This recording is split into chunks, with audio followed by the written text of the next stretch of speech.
Hello বন্ধুরা, তো দেখো এটা হচ্ছে রথের মেলায় এসেছি আমরা। তো আগের দিন তো পুরো ভিডিওটা দিতে পারিনি, তো আজকে দেখো রথের মেলার ভিডিওটা তোমাদের সাথে দিচ্ছি। তো এই দেখো আমরা এখন রোডের ওপরে আছি। রোডের ওপরে কত পয়সার ফেলার ঘর, তারপরে পুতুল এই সমস্ত বসেছে। তো এখান থেকে মামুনি বলছে আমাকে ঘট নে পয়সার ঘট নে। আমি বললাম না, আমার পয়সার ঘট লাগবে না, ফালতু নিয়ে লাভ নেই, তার থেকে অন্য কোনো জিনিস দেখি চলো।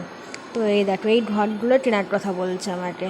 আর এখানে দেখো কত সুন্দর সুন্দর হচ্ছে জিনিস রয়েছে।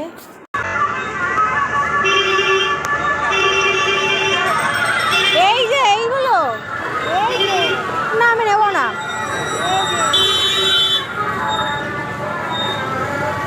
মাটির ঘট না।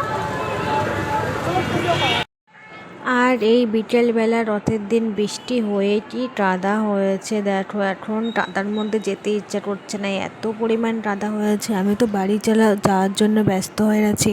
আমার তো মেলার মধ্যে থাকতে ইচ্ছা করছে না, গরমও লাগছে, তারপরে চারিপাশ কাদায় কাদা ভরে গেছে।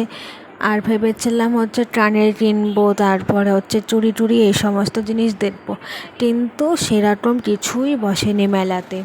শুধু মামুনি কয়েকটা জিনিস কিনেছে, প্রয়োজনীয় ঝুড়ি, তারপরে গামলা, তারপরে হচ্ছে কৌটো এই সমস্ত।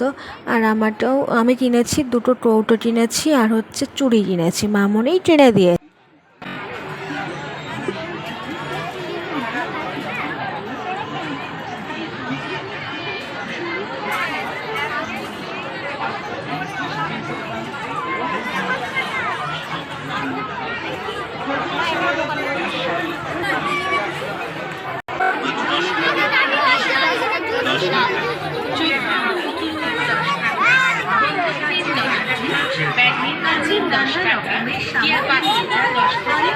সবাই মেলা ঘুরতে ভালোবাসে, কিন্তু আমার একটু ভালো লাগছে না। আমি ভাবছি কখন বাড়ি যাব। যেমন গরম পড়েছে তেমন জলকাদা বৃষ্টিতে, কি বলবো আর অবস্থা, তারপরে ভিড়। তারপরে এই যে চলে আসলাম বাড়ি যাওয়ার সময় মোমোর দোকানে। তো এখান থেকে দেখছি মোমোর দোকানে এসে দেখি কি এখানে হচ্ছে গন্ধরাজ মোমো বিক্রি হচ্ছে। তো ওই দাদা বললো, ম্যাডাম আপনাকে একটা দিচ্ছি, আপনি ট্রাই করে দেখুন। আর আমরা তো গন্ধরাজ মোমো এখনও খাইনি, তো একটা ট্রাই করার জন্য দিয়েছিল। তো মোটামুটি লেগেছে আমার। তো গন্ধরাজ মোমোটা আমার মোটামুটি লেগেছে, অতটাও ভালো লাগেনি, যেটা সত্যি সেটাই বললাম। তো এবারে আমরা বাড়িতে চলে যাব। তো বাড়িতে যাওয়ার পর তোমাদের আরও একটা ভিডিও দেব, সেটা হচ্ছে গন্ধরাজ খাওয়ার মোমো কীরকম কী হয়েছে না হয়েছে সবটাই জানতে পারবে পরের ভিডিও।